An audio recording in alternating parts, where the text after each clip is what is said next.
Seja bem-vindo a mais uma aula da Teologia Sistemática. Nós estamos no módulo 2, Teologia Sistemática 2, e a aula de hoje está por volta do assunto de conversão e regeneração. Na aula 5, nós estávamos vendo a natureza da salvação e nós descobrimos que a salvação é muito mais do que um simples perdão de pecados. É um livramento.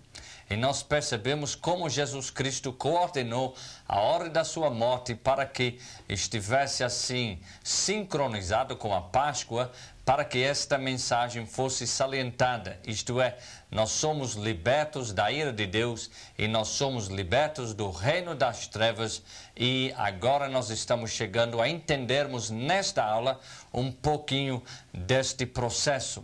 Nós sabemos que Jesus, no Monte de Transfiguração, havia falado com Moisés e Elias acerca do êxodo que ele ia realizar em Jerusalém, relembrando este aspecto da natureza da salvação.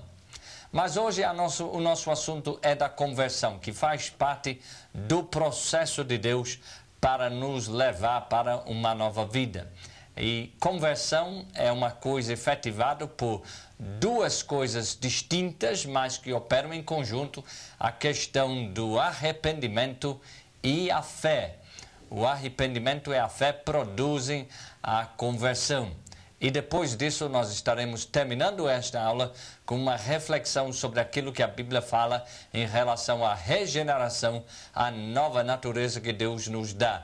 Lembre-se que Jesus falou para Nicodemos que importava que ele nascesse de novo, para dizer a verdade. Falou no plural que era importante que todos eles do Sinédrio nascessem de novo. Então, salientando para nós a questão, a importância da regeneração.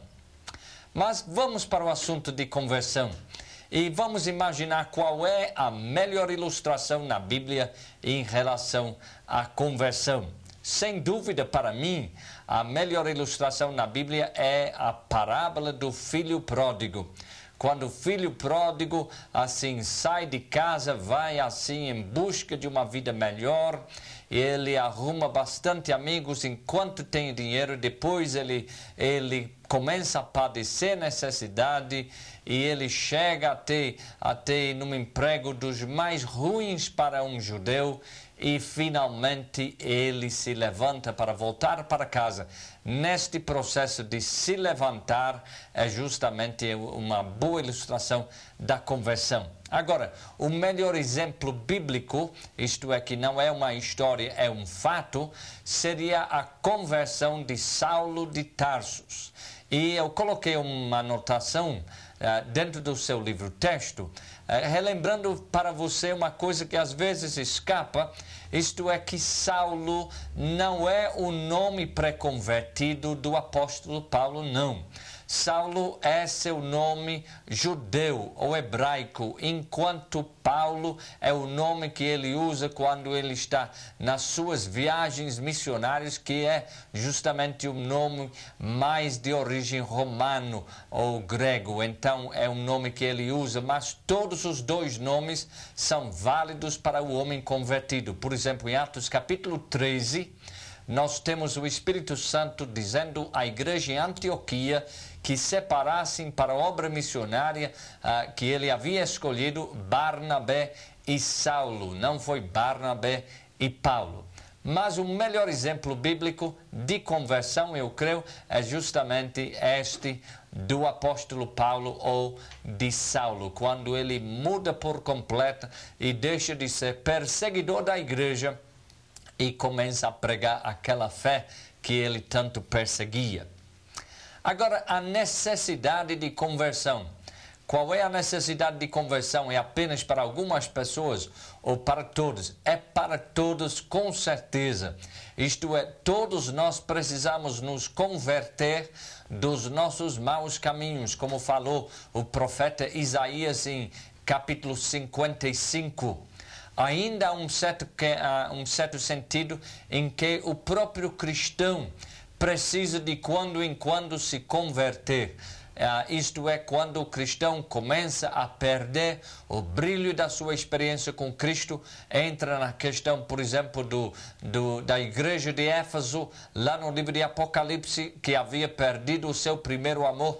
Também é correto nós imaginarmos que até o cristão precisa se converter, porque a conversão quer dizer uma mudança de vida, faz parte da obra do Espírito Santo em nossa vida. Mas o nosso sentido hoje da conversão não é assim, vamos dizer, parte da obra de santificação que ocorre no cristão, mas é justamente aquela parte da obra do Espírito Santo que leva o pecador a Cristo como seu Salvador. O arrependimento. O arrependimento é muito importante e o arrependimento é exigido por Deus de todas as pessoas neste mundo. Ele ordena que todos se arrependem. E nós vamos ler agora um versículo muito importante em relação ao arrependimento. É 2 Pedro, capítulo 3, versículo 9. Não retarda o Senhor a sua promessa, como alguns a julgam demorado. Pelo contrário, ele é longânimo para convosco, não querendo que nenhum pereça, senão que todos cheguem ao arrependimento. Agora, se a mensagem do precursor de Jesus, João Batista, era o arrependimento, se a mensagem de Jesus Cristo era o arrependimento, não é de se admirar que a mensagem da igreja também foi a mesma, de arrependimento. E então, todos os discípulos assim chamavam as pessoas que ouviram as suas pregações ao arrependimento. E faz uma parte básica do trabalho da igreja, chamar as pessoas a este estado de mudança. A mudança que é desejado por parte de Deus é chamado conversão e é baseado no arrependimento. Por trás da nossa palavra portuguesa em relação ao arrependimento, nós temos uma palavra grega que é metanoeo, que quer dizer mudar de mente. É mudança de mente, de pensamento, de conceito ou de opinião. Envolve a questão de reflexão, avaliação e decisão. O arrependimento não é apenas uma emoção, e sim uma coisa emotiva, isto é, que propulsiona a pessoa para a ação. Ninguém pode dizer que está arrependido quando ainda não fez nenhuma mudança na sua vida. É arrependimento genuíno quando a pessoa muda de ação, porque o arrependimento se completa dentro da ação. Eu quero chamar a sua atenção, como você está vendo dentro do seu livro-texto, para as duas faces do arrependimento. Não é uma só coisa, mas são duas coisas que queremos destacar em relação a esta questão. Negativamente, nós podemos dizer que o arrependimento é uma insatisfação com a conduta anterior. Eu quero enfatizar que é uma insatisfação com a conduta e não apenas com aquilo que a conduta produziu. Às vezes a pessoa está arrependida não daquilo que fez, mas por causa das consequências daquilo que fez. Quer dizer, o ladrão não está arrependido porque ele roubou alguma coisa, mas ele está arrependido porque foi flagrado e acabou sendo preso por causa disso. Não está arrependido, ele pode sentir um sentido de remorso, isto é, ele gostaria que não tivesse acontecido daquela forma, mas não é o arrependimento. O arrependimento, negativamente, quer dizer que é uma insatisfação com a conduta anterior. Agora, positivamente, podemos dizer que o arrependimento, positivamente, é uma decisão de não continuar errado, é uma decisão de fazer a coisa certa. E aí é que nós temos a evidência plena do arrependimento. Quando alguém diz que está arrependido, mas continua na mesma prática, então com certeza não se arrependeu, não. Porque o arrependimento gera uma nova atitude e uma nova ação na pessoa. Lucas 15, 18 e 19 nos relembra das palavras do filho pródigo arrependido. Levantar-me-ei e irei ter como meu pai e lhe direi: Pai, pequei contra o céu e diante de ti. Já não sou digno de ser chamado teu filho. Trata-me como um dos teus trabalhadores.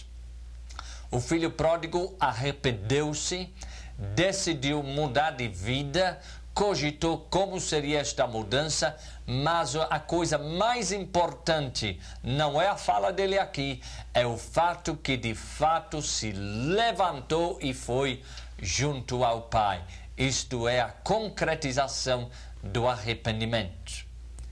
Agora, um dos autores que eu tenho consultado, o Henry Thiessen, ele sugere que nós podemos ampliar o conceito de arrependimento para incorporarmos a ideia de arrependimento em 3 áreas: o elemento intelectual, o elemento emocional e o elemento volitivo, ou, vamos dizer, o elemento do arrependimento que está envolvido, atrelado à própria ação da pessoa que demonstra o arrependimento. Então, ele está sugerindo isso e faz a gente lembrar da natureza tríplice do homem. O homem é um ser tríplice, ele é composto de corpo, de alma e de espírito. E nós precisamos cultuar a Deus com o nosso corpo, com a nossa alma e com o nosso espírito. E nós precisamos também evidenciar o arrependimento dentro de todas estas 3 áreas. Marcos 12 e 30 diz: Amarás, pois, o Senhor teu Deus de todo o teu coração, de toda a tua alma, de todo o teu entendimento e de toda a tua força. Agora, se você é um cristão que está sinceramente buscando a Deus para um avivamento, você não pode deixar de considerar o que Thiessen chama também dos meios de arrependimento. Isto é, aquilo que pode provocar um arrependimento. E então, nós temos assim, por um lado, o fato que o arrependimento é uma obra de Deus. Mas, do outro lado, eu creio que você já está ficando acostumado com esta maneira de estudar. Nós não nos ficamos presos assim, dentro de um lado só, procuramos toda a verdade. Então, do outro lado, nós entendemos que o arrependimento é tanto uma responsabilidade humana, como também é envolvendo ou envolve certas práticas que o ser humano faz. Atos 2 e 38 diz: arrependei-vos e cada um de vós seja batizado em nome de Jesus Cristo para remissão dos vossos pecados e recebereis o dom do Espírito Santo. Então, vejamos alguns meios de arrependimento, algumas coisas que Deus usa para produzir o arrependimento. Estas ideias são sugeridas por Thiessen, mas você tem toda e plena liberdade para ampliar estas ideias na sua própria busca da Escritura. Ele salienta milagres, ele salienta a pregação, a disciplina, a bondade de Deus, a correção do Senhor e uma nova visão de Deus. São estas coisas que produzem o arrependimento. Mateus 11, 21. Ai de ti, Corazim, ai de ti, Betsaida, porque se em Tiro e em Sidom se tivessem operado os milagres que em vós se fizeram, há muito que elas se teriam arrependido com pano de saco e cinza. Em outras palavras, os milagres operados teriam produzido o arrependimento. A pregação, Mateus 12, 41. Os ninivitas se levantarão no juízo com esta geração e a condenarão, porque se arrependeram com a pregação de Jonas. E eis aqui está quem é maior do que Jonas. A pregação de Jonas foi tão usada por Deus que uma cidade inteira se converteu. Graças a Deus. A pregação é poderosa para evocar o arrependimento. A terceira coisa que ajuda no arrependimento, a disciplina. 2 Timóteo 2:25, disciplinando com mansidão os que se opõem na expectativa de que Deus lhes conceda não só o arrependimento para conhecerem plenamente a verdade. Vai conceder muito mais, mas através da disciplina vai produzir o arrependimento. A bondade de Deus. Romanos 2:4, ou desprezas a riqueza da sua bondade e tolerância e longanimidade, ignorando que a bondade de Deus é que te conduz ao arrependimento? Obviamente, a bondade de Deus na sua vida, na minha vida, na vida de todas as pessoas, é uma coisa que nos relembra como bom é Deus e como ruim nós somos e produz o arrependimento. A correção do Senhor. Apocalipse 3:19, eu repreendo e disciplino a quantos amo, sê pois zeloso e arrepende-te. A própria correção do Senhor nos dê coragem, nos dê ânimo para nos arrependermos dos caminhos errados e entrarmos em sintonia com a sua vontade. Finalmente, uma nova visão de Deus também pode ser usada para fazer com que aconteça em nossa vida ou na vida de outro um arrependimento. Jó 42:5-6 diz, eu te conhecia só de ouvir, mas agora os meus olhos te veem. Por isso me abomino e me arrependo no pó e na cinza. Então, nós vamos agora para os frutos do arrependimento. Os frutos do arrependimento. Você se lembra da pregação de João Batista? João pregava e ele convidava as pessoas a se arrependerem. Mas, quando ele viu muitas pessoas chegando, ele desconfiava porque ele imaginava que não estavam levando a sério a sua mensagem. Mateus 3:7-9 são os versículos que nos interessam nesta questão dos frutos do arrependimento. Vendo ele, porém, que muitos fariseus e saduceus vinham ao batismo, disse-lhes, raça de víboros, quem vos induziu a fugir da ira vindoura? Produzi, pois, frutos dignos de arrependimento, e não comenceis a dizer entre vós mesmos, temos por pai Abraão, porque eu vos afirmo que destas pedras Deus pode suscitar filhos a Abraão. A questão dos frutos do arrependimento é simples.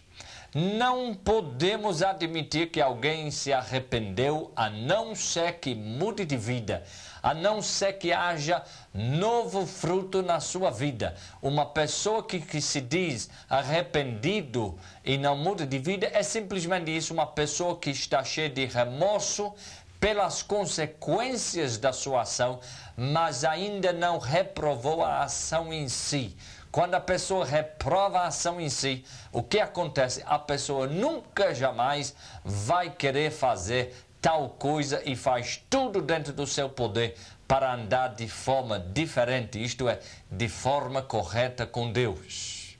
Agora, muito mais importante, então, do que as lágrimas que são frequentemente associadas ao arrependimento no pensamento popular, muito mais importante do que estas lágrimas é justamente a mudança de conduta.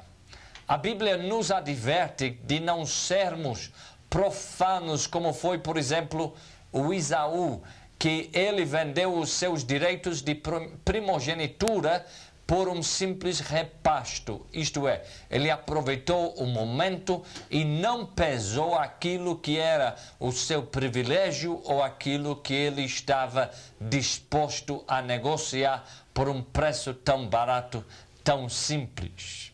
A palavra profana é muito importante. Às vezes nós usamos esta palavra em relação ao assunto de santificação ou em relação à nossa condenação de uma prática, dizendo que aquilo é profano. A palavra profana, no original grego, quer dizer, a melhor ilustração seria um pedaço de terreno que não está mais com muro, não está assim cercado, é um pedaço de terreno que qualquer um pode pisar em cima, não goza de nenhuma proteção. Parece que é um pedaço de terreno que não tem dono.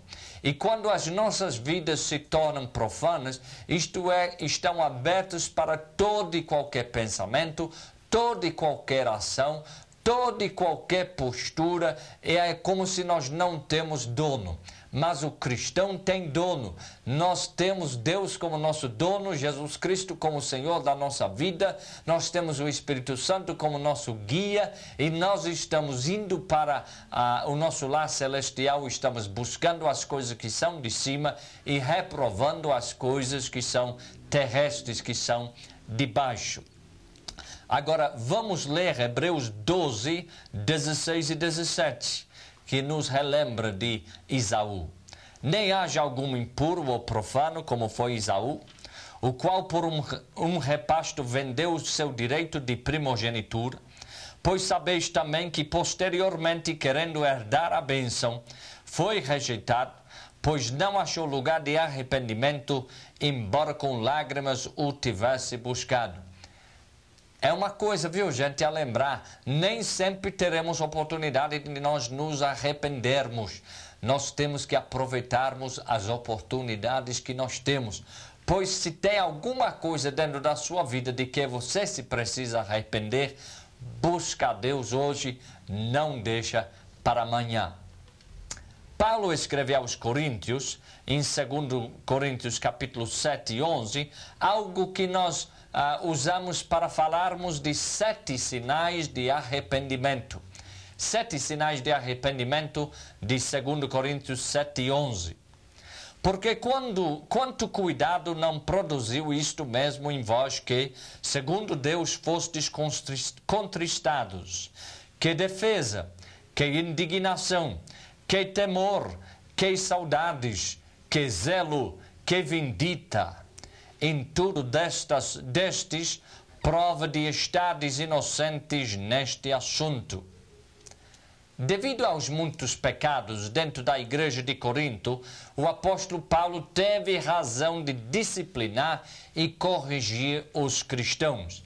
Certamente não foi uma situação agradável para ele, mas era uma coisa necessária para os cristãos. Causou para ele bastante tristeza. No entanto, como disse o autor da carta aos Hebreus, nós temos esta seguinte palavra em relação à disciplina. Hebreus 12, versículo 11. Toda disciplina, como é feito, no momento não parece ser motivo de alegria, mas de tristeza. Ao depois, entretanto, produz fruto pacífico aos que têm sido por ela exercitados, fruto de justiça. Então, depois de corrigir os cristãos em Corinto, nós podemos perceber estes 7 sinais. E então sugiro a você que você pode entender que chegou ao arrependimento na sua própria vida, ou pode dizer que outra pessoa chegou a se arrepender mesmo de verdade, quando estes 7 sinais estão prontos a serem vistos. Cuidado, isto é, um desejo de compensar o prejuízo. 2. Defesa. Uma disposição de vindicarem-se por condutas mais nobres. 3. Indignação.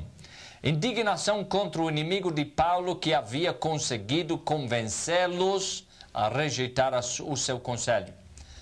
4. Temor.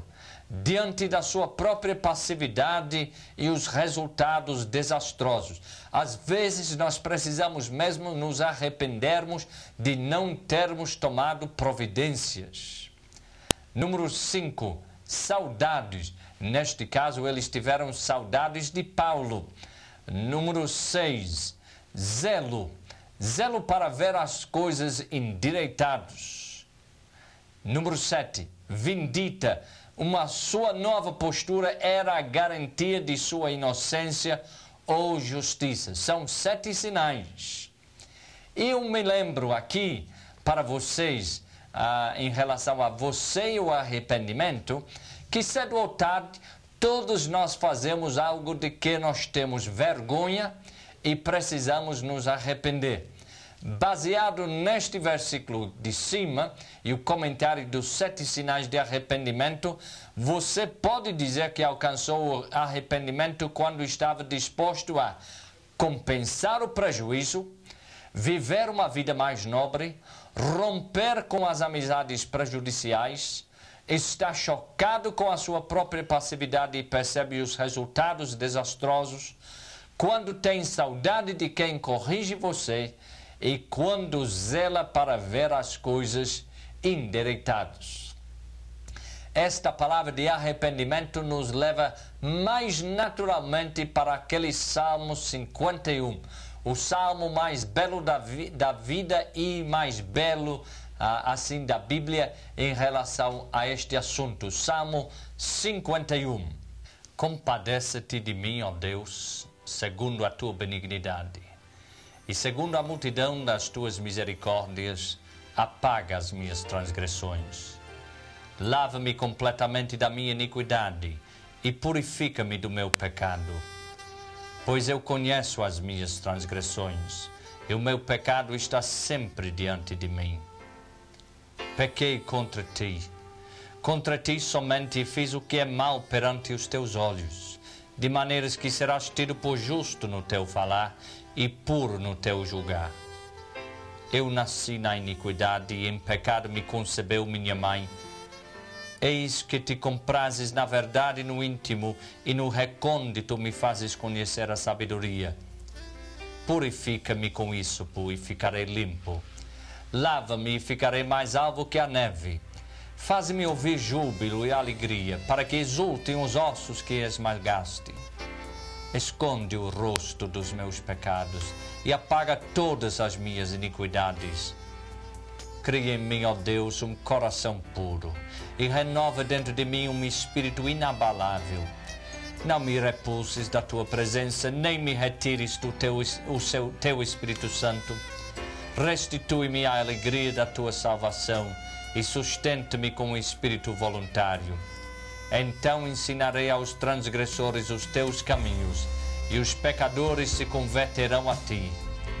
Livra-me dos crimes de sangue, ó Deus, Deus da minha salvação, e a minha língua exaltará a tua justiça. Abre, Senhor, os meus lábios e a minha boca manifestará os teus louvores, pois não te comprazes em sacrifícios, do contrário eu te daria, e não te agradas de holocaustos. Sacrifícios agradáveis a Deus são o espírito quebrantado, coração compungido e contrito não o desprezarás, ó Deus.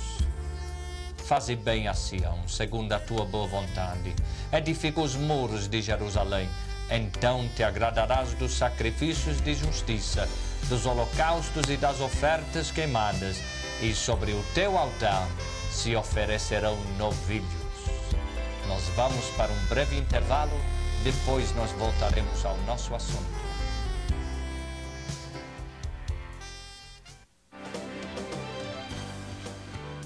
A Bíblia do Ministro é especial para pastores e líderes, agora com concordância e um completo manual de cerimônias. A Bíblia do Ministro é fina, leve e luxuosamente encadernada. Adquira o seu exemplar na livraria evangélica ou pelo telefone 0800 17 20 85. Voltamos ao nosso assunto. O assunto maior é conversão, que é facilitado pelo arrependimento e fé, e no fim da aula nós estaremos falando de regeneração. Mas agora, depois deste intervalo em que nós estávamos pensando acerca do arrependimento, agora nós estamos chegando à questão da fé. A Bíblia diz, Hebreus capítulo 11, versículo 1, ora, a fé é a certeza de coisas que se esperam, a convicção de fatos que não se veem. E podemos afirmar que existem 3 tipos de fé, ou 3 divisões de fé. Nós temos a fé lógica, nós temos a fé soteriológica e nós temos a fé pneumatológica, isto é, a fé lógica, aquela fé que é baseada na experiência humana. Entrar num elevador, pegar um ônibus, usar um telefone, são todos exemplos de fé lógica. Quando passa o ônibus, você imagina que aquele ônibus vai para aquele destino que está marcado na frente. Portanto, sobe no ônibus. Isso é fé lógica. O segundo tipo de fé, a fé soteriológica, é aquela fé que viabiliza a salvação. Nós falávamos assim na aula sobre eleição, do fato que a fé é um dom de Deus, e aí nós discutimos se este dom é ou não oferecido ou viabilizado para todos, e decidimos que sim, esta fé é dado livremente a todos e é responsabilidade humana alcançar esta fé soteriológica. O terceiro tipo de fé é o que eu chamo de fé pneumatológica, isto é, a fé que é dado pelo Espírito Santo. E nós sabemos que no grego ele é conhecido como pneuma, isto é, espírito no grego é pneuma. Então nós temos esta questão do adjetivo fé pneumatológica. Agora, nem todos têm o dom de fé, mas todos têm acesso à fé soteriológica. E é este tipo de fé que nós estamos falando agora, quando nós falamos que a conversão é o produto de arrependimento e fé. Então vamos começar a detalhar o papel da fé na conversão e na salvação. E Thiessen, mais uma vez, ele detalha o fato que a fé deve ser vista como tendo assim a sua participação no lado intelectual, emocional e volitivo da vida. Portanto, vamos ver primeiramente o lado intelectual da fé. Vamos afirmar, porque é importante, que a fé bíblica é uma fé informada, é uma fé baseada em fatos. É muito diferente do que aquela fé que as pessoas têm lá fora no mundo, que eles querem crer em alguma coisa, então, contra toda a evidência, estão crendo. Não. A fé bíblica é uma fé que está levantada, está erguida sobre os fatos históricos da revelação de Deus nas Escrituras. Isaías 51, 13 a 16 diz: Quem és tu que te esqueces do Senhor que te criou, que estendeu os céus e fundou a terra, e temes continuamente todo dia o furor do tirano que se prepara para destruir? Onde está o furor do tirano? O exilado cativo depressa será libertado, lá não morrerá, lá não descerá à sepultura, o seu pão não lhe faltará. Pois eu sou o Senhor teu Deus, que agita o mar, de modo que bramem as suas ondas. O Senhor dos exércitos é meu nome. Ponho as minhas palavras na tua boca e te protejo com a sombra da minha mão, para que eu estenda novos céus, funde nova terra e diga a Sião: tu és o meu povo. A fé de Israel foi baseada, sim, na revelação verbal e pessoal de Deus, e a nossa fé é erguida sobre a Bíblia, que é a palavra de Deus. Vamos agora para a questão do lado emocional da fé. A fé é muito mais do que um consentimento intelectual. É uma calorosa certeza de que aquilo que Deus prometeu irá se cumprir. Esta calorosa certeza invade o coração e expulsa o desânimo, graças a Deus. A fé enxerga e saboreia a queda de todas as muralhas de Jericó.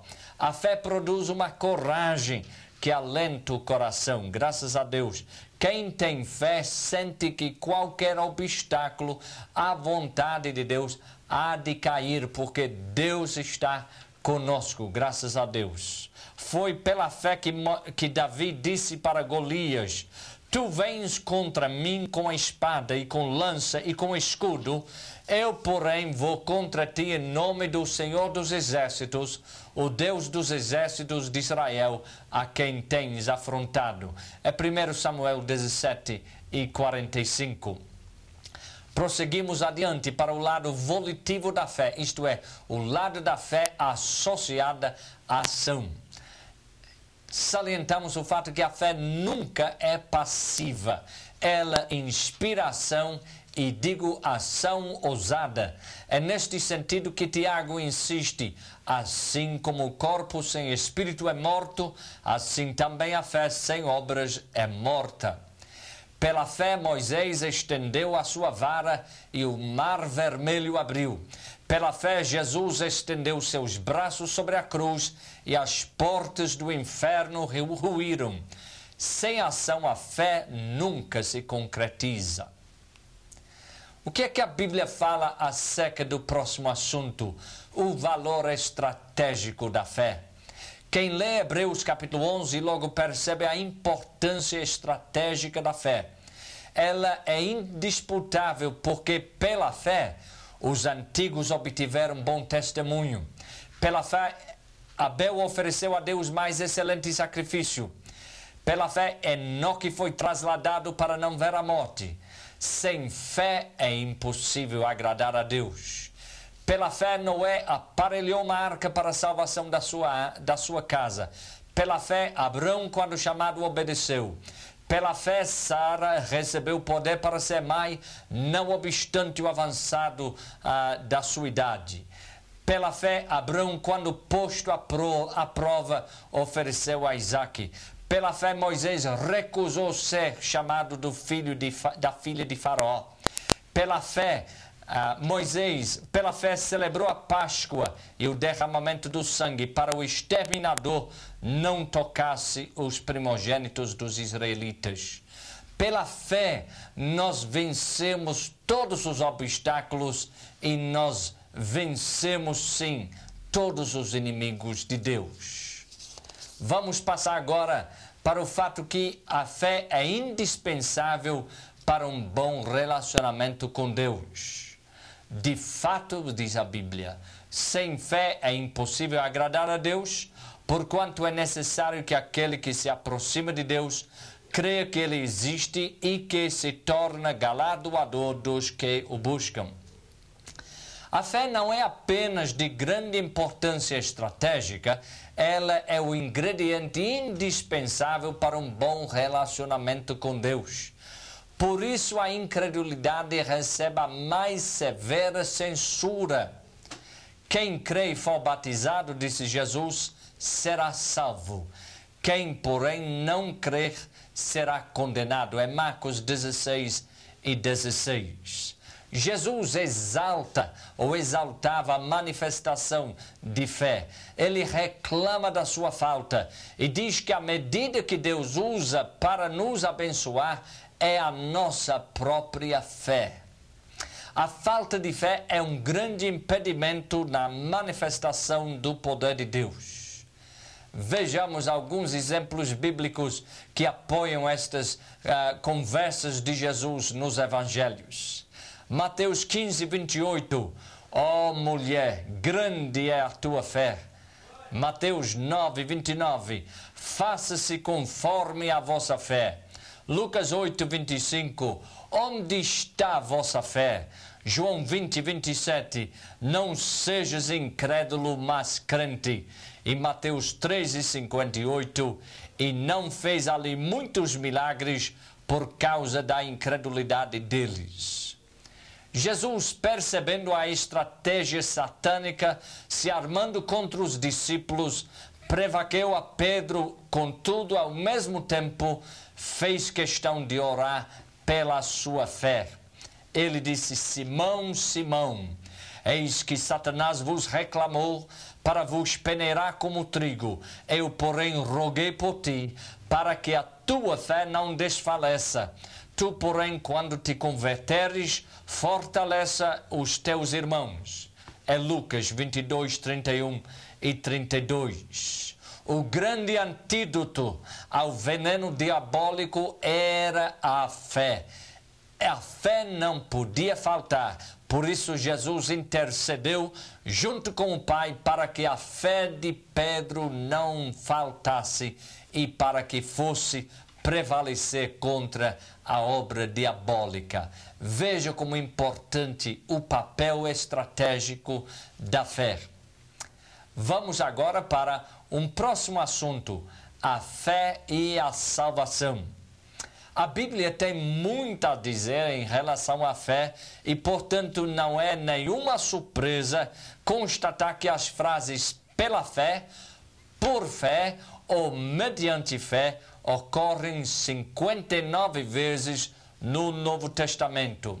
Segundo a Bíblia, nós somos justificados pela fé. Romanos 5:1. Justificados, pois, mediante a fé, temos paz com Deus por meio do nosso Senhor Jesus Cristo. Segundo a Bíblia, nós somos salvos pela fé. Efésios 2:8. Porque pela graça sois salvos mediante a fé, e isto não vem de vós, é dom de Deus. Vivemos pela fé, segundo a Bíblia. O justo viverá pela fé. Gálatas 3:11. Não somente isso, mas recebemos o Espírito Santo pela fé. Gálatas 3:14. A fim de que recebêssemos pela fé o Espírito prometido. Segundo a Bíblia, somos santificados pela fé. Atos 15:9. E não estabeleceu distinção alguma entre nós e eles, purificando-lhes pela fé o coração.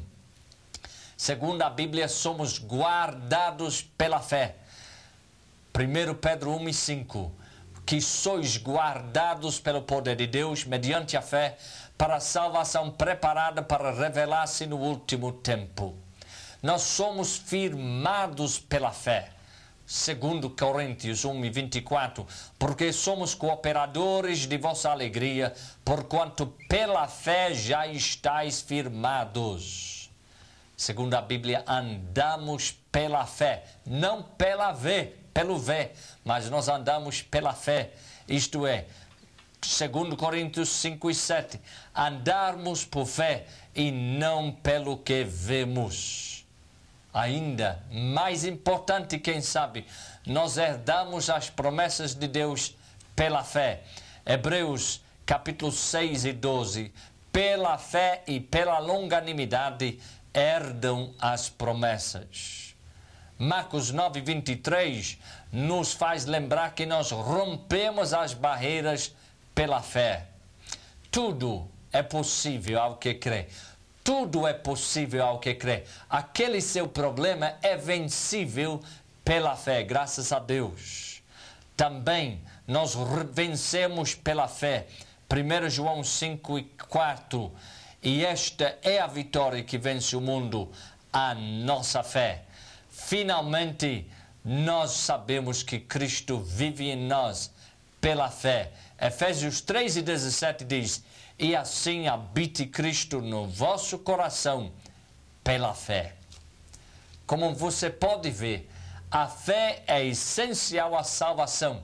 Quem não crê será condenado. Na Bíblia, a falta de fé, a incredulidade é um crime hediondo diante de Deus e foi responsável pela morte de uma geração inteira que Deus libertou do país e da escravidão do Egito. A falta de fé, a sua incredulidade foi aquilo que envenenou toda uma geração. Agora, nós precisamos reagir com fé diante daquilo que Deus revela para nós sermos a sua vontade.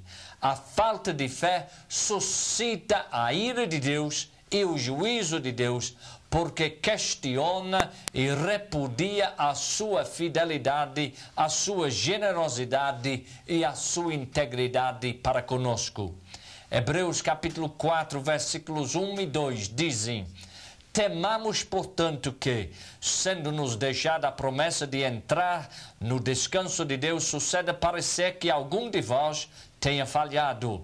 Porque também a nós foram anunciadas as boas novas, como se deu com eles. Mas a palavra que ouviram não lhes aproveitou, visto não ter sido acompanhado pela fé naqueles que a ouviram.